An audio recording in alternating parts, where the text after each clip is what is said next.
ગુજરાતનો આવાજ।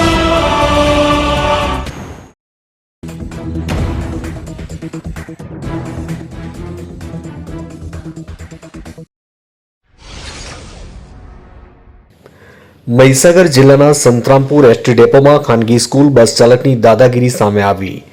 ST bus અને સ્કૂલ બસ એસટી ટ્રેનમાં સામસામે આવી જતા બોલચાલ બાદ ખાનગી સ્કૂલના બસના ચાલકે એસટી ડ્રાઈવરને પેટના ભાગે સળીઓ મારી ઈજા પહોંચાડી। સાણંદથી કુશળગઢ જતી એસટી બસના ડ્રાઈવર કંડક્ટર સાથે બની આ ઘટના। એસટી બસના ડ્રાઈવર જીતેન્દ્રસિંહ જાલમસિંહ ઝાલાને પેટના ભાગે ખાનગી સ્કૂલ બસ ચાલકે ઈજા પહોંચાડી।